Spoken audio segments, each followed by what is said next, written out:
Sir, जिसने देखी हो डूबती हुई कश्ती उसे उम्मीद होती है किनारों से, और जिसने देखा हो पतझड़ उसे उम्मीद होती है बहारों से। Rajya Sabha which is one big family, उस परिवार का यंगेस्ट मेंबर होने के नाते मैं उम्मीद करता हूं कि शायद आप मुझे बोलने का मौका औरों से थोड़ा ज्यादा देंगे।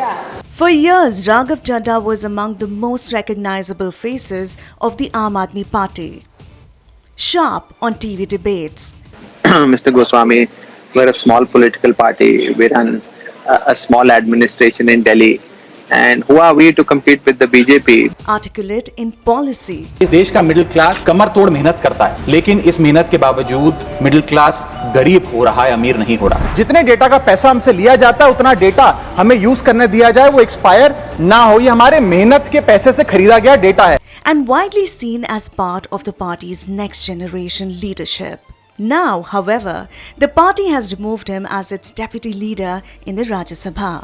On Thursday, Aam Aadmi Party requested the Rajya Sabha Secretariat to not allot him speaking time.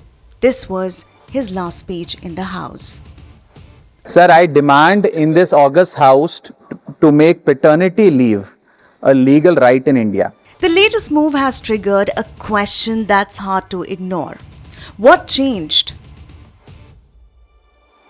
Chadda's journey in Aam Aadmi Party began almost at the party's inception.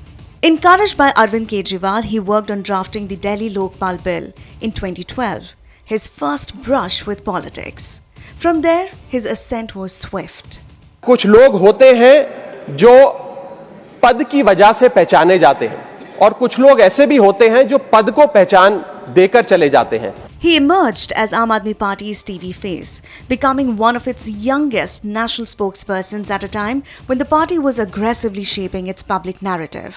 By 2015, after Aam Aadmi Party's sweeping victory in Delhi, Chadha, just 26 then, was appointed the party's national treasurer. It was a signal of trust from the leadership and cemented his place within the party's inner circle. Chadda's political capital only grew in the years that followed. In 2020, he contested and won the Rajendra Nagar Assembly seat with a decisive margin, reinforcing his electoral credibility. But it was Punjab that truly marked his arrival as a key strategist. As a co-in-charge for the 2012 Assembly elections, Chadha played a crucial role in Aam Aadmi Party's landslide victory, winning 92 of the 117 seats and forming the government in a state long dominated by traditional players. Soon after, he was nominated to the Rajya Sabha from Punjab, becoming one of India's youngest MPs at just 33. It was by all accounts the high point of his political trajectory. But his popularity shot up after he highlighted the harsh working conditions faced by the gig workers in India's quick commerce. He also worked as a delivery agent. And during his tenure at the Rajya Sabha, he raised issues like telecom reforms, airport food costs, banking penalties, taboo around menstruation, and middle-class tax relief. The Aam Aadmi Party replaced Chadha as its Rajya Sabha deputy leader with Ashok Mittal. A day after posting a cryptic video, Raghav finally broke his silence. However, Chadha received a backlash from his own party leaders hours after releasing the video. मुझे जब जब parliament में बोलने का मौका मिलता है, मैं जनता के मुद्दे उठाता हूँ और शायद ऐसे टॉपिक्स उठाता हूँ जिसे आम तौर पर संसद में नहीं उठाया जाता है। लेकिन क्या जनता के मुद्दे उठाना, पब्लिक इश्यूज पे बात करना कोई अपराध है? क्या मैंने कोई गुनाह कर दिया, कोई गलती कर दी? Have I done something wrong? ये सवाल आज मैं इसलिए पूछ रहा हूं क्योंकि आम आदमी पार्टी ने राज्यसभा सेक्रेटेरिएट को ये कहा है कि राघव चड्ढा के पार्लियामेंट में बोलने पर रोक लगा दी जाए। जी हां, आम आदमी पार्टी ने पार्लियामेंट को ये सूचित किया है कि राघव चड्ढा को पार्लियामेंट में बोलने का मौका ना दिया जाए। अब भला कोई मेरे बोलने पर रोक क्यों लगाना चाहेगा? मैं तो जब बात करता हूं देश के आम आदमी की बात करता हूं।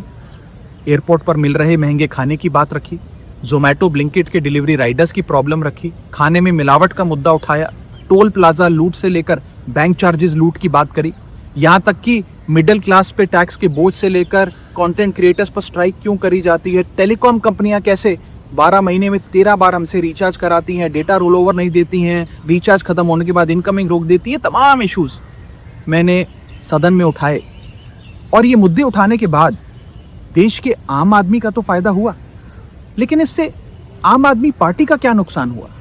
जो डर गया समझो मर गया। हम सबको तो लोगों के मुद्दे उठाने थे सरकार की आंख में आंख डाल के। पिछले कुछ दिनों में हमने देखा जो भी कोई सीरियस मुद्दे सरकार के खिलाफ उठाता है, सरकार से प्रश्न पूछता है, लोगों की बात करता है, सरकार डिक्टेटर की तरह उसको तमाम सोशल मीडिया पर बैन कर रही है। चाहे वो ट्विटर हो, चाहे वो फेसबुक हो, चाहे वो यूट्यूब हो, सब जगह बैन किया जा रहा है। FIR दर्ज कराई जा रही है, मुकदमे किए जा रहे हैं। सरकार को इससे कोई फर्क नहीं पड़ता कि कोई सॉफ्ट PR अपनी पार्लियामेंट में करे, क्योंकि पार्लियामेंट में एक छोटी सी पार्टी का बड़ा लिमिटेड टाइम होता है। उसमें अगर कोई समोसों की बात उठा रहा है तो उससे ज़रूरी है कि देश के बड़े मुद्दों की बात उठाएं। पूरे देश में हमने देखा हर राज्य में चुनाव से पहले सही लोगों के वोट काटे जाते हैं और नकली और झूठे वोट बना के सरकार पूरी बेईमानी के साथ सिस्टम पे कब्जा करके चुनाव जीत रही है। वेस्ट बंगाल में भी यही हो रहा है। अभी सारे विपक्षी पार्टियों ने CEC को इम्पीच करने के लिए मोशन लाना चाहा, आपने उसको साइन करने से मना कर दिया। जब भी कोई मुद्दा हो जिसके ऊपर अपोजिशन वॉकआउट करती है, आप वॉकआउट नहीं करते हैं। पिछले कई अरसे से मैंने देखा आपने कोई भी मुद्दा सदन में नहीं उठाया जिसमें आपने प्रधानमंत्री या भारतीय जनता पार्टी की सरकार से प्रश्न किया हो। ऐसे डर की राजनीति कैसे चलेगी? हम लोगों को पंजाब के मुद्दे उठाने, जहां से आप चुन के आते हैं, आप वो मुद्दे भी उठाने से घबराते हैं। अभी गुजरात में पार्टी के करीब 160 कार्यकर्ताओं को झूठे मुकदमों के अंदर उनके ऊपर FIR दर्ज की गई, कईयों को गिरफ्तार किया गया, आप उस पर भी चुप रहे। तमाम नेता हमारे जेल में थे। अरविंद केजरीवाल जी को बतौर चीफ मिनिस्टर सरकार ने एक झूठे मुकदमे में गिरफ्तार कर लिया। आप उस समय भी जो है देश में नहीं थे, आप कहीं जाके छिप गए। मेरा मानना ये है कि देश के लिए असली मुद्दे हमें निडरता से और साहस से उठाने पड़ेंगे और भारतीय जनता पार्टी की आंख में आंख डाल के आपको मुद्दे उठाने पड़ेंगे। वरना देखिए, आपकी जो सॉफ्ट मुद्दे हैं उनसे उनको कोई फर्क नहीं पड़ता, बल्कि भारतीय जनता पार्टी तो कल से आपको सोशल मीडिया पे सपोर्ट कर रही है। आप इसके बारे में सोचिएगा और देखिएगा कि आप कहां से चले थे और कहां आ गए। Chadha is the second prominent AAP leader after Swati Maliwal to have differences with the leadership. So you might wonder, what next for Raghav Chadha? Aam Aadmi Party leader Atishi claimed that he might join the BJP.